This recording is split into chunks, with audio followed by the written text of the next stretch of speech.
was a very momentous historical event in United States history. In fact, it was one of the defining events in American history. And it became very personal on all sides, North, South, the free, the slaves, everyone. It became very, very personal on many levels, and themes were handed down in families over the years. It was very big politically. The country was very divided politically, not like today, although today obviously the fights are different today, but somewhat related in some ways. Central government versus decentralized government, states control of things versus centralizing and government and investment control in the North. Slavery was an issue.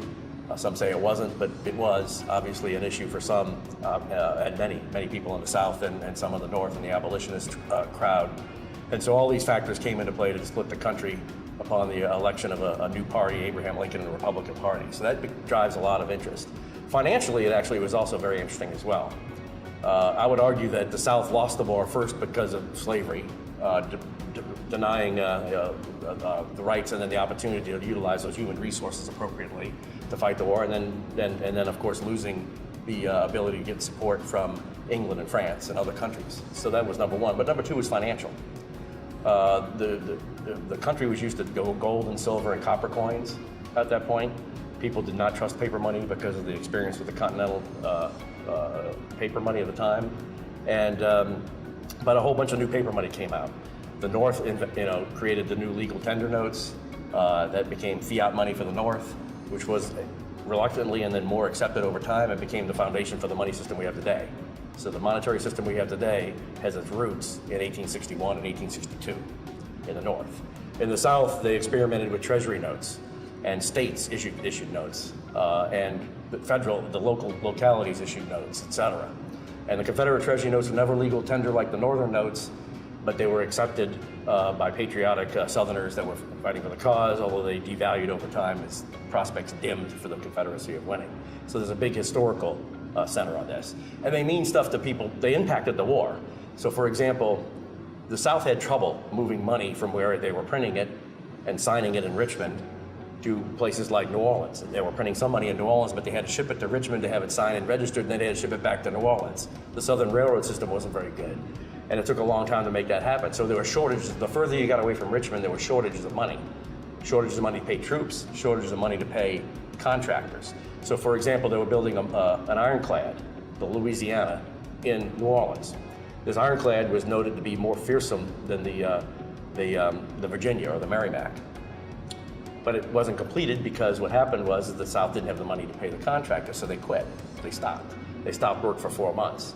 Then more money showed up in New Orleans to pay the contractors. They started again. However, Union Admiral Farragut came steaming up the river in April 1862, and Louisiana wasn't finished.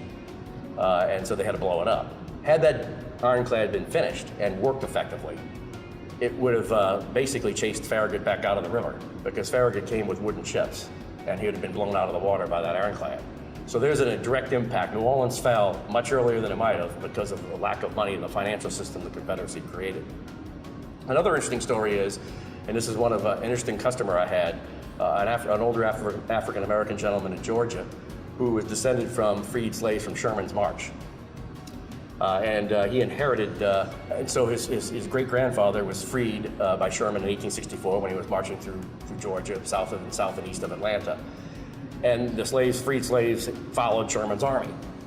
And, looking for food, looking for freedom, because they didn't want to go back and be captured by Confederate cavalry or anything like that, so they followed Sherman's army. Sherman didn't really have an ability of keeping those people fed while he was feeding his own army and all that, so he tried to disperse them with various means. One means was the Union troops captured Milledgeville, which is the capital of Georgia. There was a large depository of Confederate notes that had been used already and circulated and canceled and spent, and that money the Union captured. And they had wagons of this money.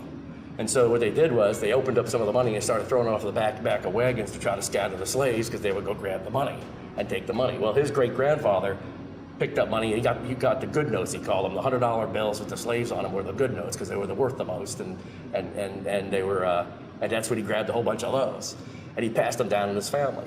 Well, as the generations went on and they had more kids, they ran out of people to pass them on to. And these notes, even though they had pictures of slaves on them, to them it represented what he was freed from.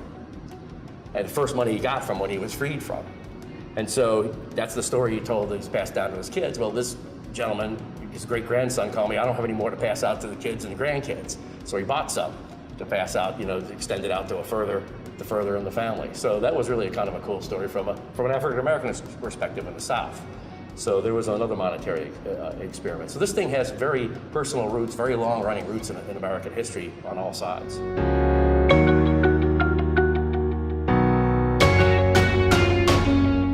So let's review that. So coins were the foundation of American commerce up to the Civil War. They were obsolete banknotes.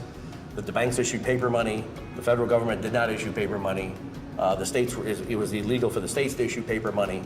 And so the federal government and some localities issued paper money before the Civil War. So we had coins, we had obsolete banknotes, we had some local and merchant scrip that would circulate. When the Civil War broke out, the coins disappeared pretty fast because there was fear of inflation, printing of large new supplies of paper money because new paper money was introduced both in the South and North. And so the whole coins started disappearing from circulation. But coins are interesting. The coins are mostly Union-made. Philadelphia, San Francisco continued to mint coins. New Orleans, Charlotte, and Dahlonega were captured by Confederates early on, and they continued to mint some 1861-0, 61D, and 61 Charlotte and Dahlonega gold pieces, and 61-0 half dollars and $20 gold pieces were minted a little bit under state control than Confederate control. So those are really popular. They're not technically Confederate coins in the sense they weren't Confederate designs. They were United States designs, but they were made under Confederate authority. Those are popular. The Confederate Treasury notes are popular. So the Confederacy built up a system of bonds and notes to fund the Confederacy and to have money circulating for people to use. So Confederate bonds, Confederate Treasury notes are some of the most popular collectibles from the Southern perspective. The states issued money. The only time the states could issue money in the United States history, paper money, was during the Civil War and then Reconstruction in the South.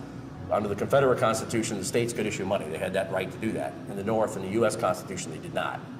So the states issued money in the South, and that money is popular to collect as well. Obsolete banknotes continued in the Civil War. They're popular. And there was local script in the South as well. In the North, they created, the first paper money was backed by gold and called demand notes. And they called them demand notes, 5, 10s, and 20s, because you could, on demand, go to one of the 5 depositories and redeem it for gold.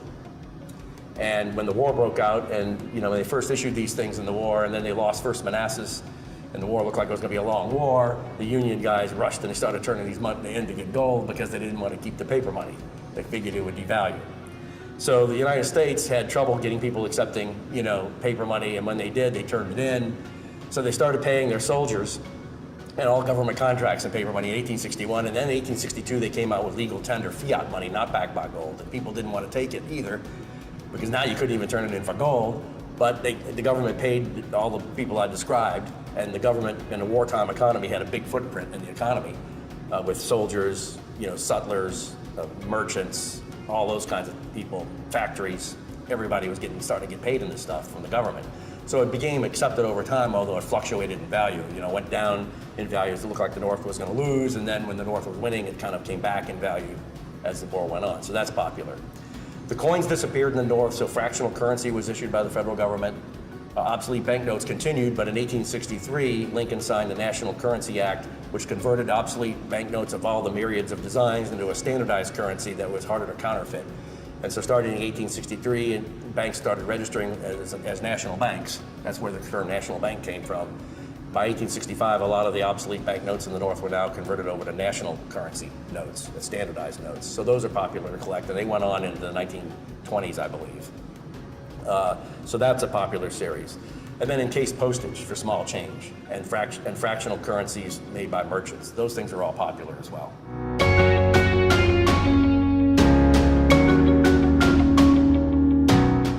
So the first thing to do is get some books. I always, buy the book before you buy the note or the coin. It really does play here. I mean, people want to come, I don't want to spend the money on the books, I just want to spend money on paper money. Well, if you're spending $20 or $30 on a few notes, or a couple of notes, or $20 to $30 a piece for some of the Confederate notes, for example, that's not too much. But it's always better to understand what you're buying. And there's a good book. I mean, I'm fortunately, I'm an author of one of the books. been honored to have that opportunity to do that. I authored the Confederate book, Collecting Confederate Currency. There's good books on state notes by Hugh Shull and Whitman Publishing. There's good notes on obsolete banknotes by Whitman, and then the older Haxby books. So you can get books on all these different topics. In case postage and then Union money, there's good books on that too. The Whitman large size, Kravitz's fractional currency books, etc. So there's a whole bunch of books you can get depending on what you're interested in. It doesn't take long to read through the front ends of these books and learn about what the history is. You know, the front end of my book is 100 pages, but it's easy reading and a lot of pictures. So it's a couple hours sitting, and you'll learn a lot about what you're looking at. Then I would recommend buying some cheap notes to get a feel for what they are. In the Confederate series, that would be 1864s. In legal tender large size, Civil War era large size notes, that might be some of the 1s and 2s or 3s in lower grade. You can choose whether you want to get them certified or not. You might start off certified notes. If you do buy them uncertified, again, you want to work with reputable people either way.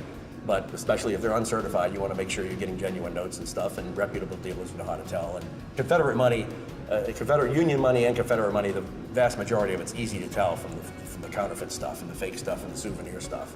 A lot of people are afraid of that, but once you read through the books and see the pictures and handle some of the real stuff, it's not that hard to figure it out, and you'll get very familiar with it. I made a few mistakes when I got first started, $20 kind of mistakes and $30 kind of mistakes, not many, couple. And then I learned, and I can tell the difference between these things. So it's easy to tell the reals from the fakes, and the books will help you with that. Another thing is join some of the clubs. Society of Paper Money Collectors. I'm a past president of that organization, governor still. I really enjoyed that organization. I learned a lot of great people to meet. And that's the other side of the hobby. It's not just the notes and the money, it's the people. And one way to do that is two things. Go to join clubs and ANA, Society of Paper Money Collectors, those kinds of organizations, local clubs. Get involved. That gets you out from behind a computer and gets you to meet people and learn even more things when you see the stuff in the flesh and can see a lot of it in one place. The second thing I would do is I would go to a lot of shows, or at least some local shows, coin shows, paper money shows. There you get to see people and so clubs and shows. I know online's become really popular. I do a lot of stuff online, but I really like getting out here away from the computer and deal with people and see people. And then I would buy some common stuff, get familiar with it, and then decide on your goals, financial goals, and what you want to collect and what interests you. You can build a nice set of Confederate money pretty affordably. The 1864 note set can run under $1,000 to a couple $3,000. So you can get a smaller set than that for under $100 if you want. 5, 10, and a 20 in decent shape for probably around for about $100 in mid-grade kind of condition. If you have more money, you can go further. You can get 55 of the 70 Confederate notes pretty affordably. The last 15 are more expensive, but you can build really cool sets with limited funds, or if you got a lot of funds, you can go really deep and build one of the great collections of all time. You can get into varieties, you can get into military issuers and all these other things. In the Union side, the large size is per note is quite a bit more expensive than Confederate notes because they're quite a bit rarer. There's fewer of them to collect. If you want to just collect the types, there's the 1, 2, 5, 10, 20. Those are the 5 most affordable ones, although the 10 and 20 are going to start running in 4 figures. The 50 and 100 are going to be 5-figure notes, and the ones above that are unique or semi-unique. We saw some in some recent auctions go for 6 figures. So you don't necessarily need the 500 and the 1,000 on the federal stuff. Fractional currency is very affordable, very collectible. A lot of notes are under $100 there. You can build a nice, or even under $50, you can build a nice collection of fractional currency as well. Southern state notes are very affordable. There's relatively few of them over $1,000, very few of them under over $1,000. Most of them are under $100, actually. There's a good number of them in between $100 and $500. But you can pick a state, if you're from Mississippi or from Louisiana or Georgia or Florida. Florida's got some beautiful notes. We're here in Florida. I love Florida. I collect Florida myself. Beautiful notes in Florida. And with the exception of the last 3 in 1865, they're actually quite affordable. And so you can have, and the last thing is enjoy your notes, show them off in exhibits, go to the shows, have fun, and you'll meet a lot of new people and have a lot of fun. Thank you.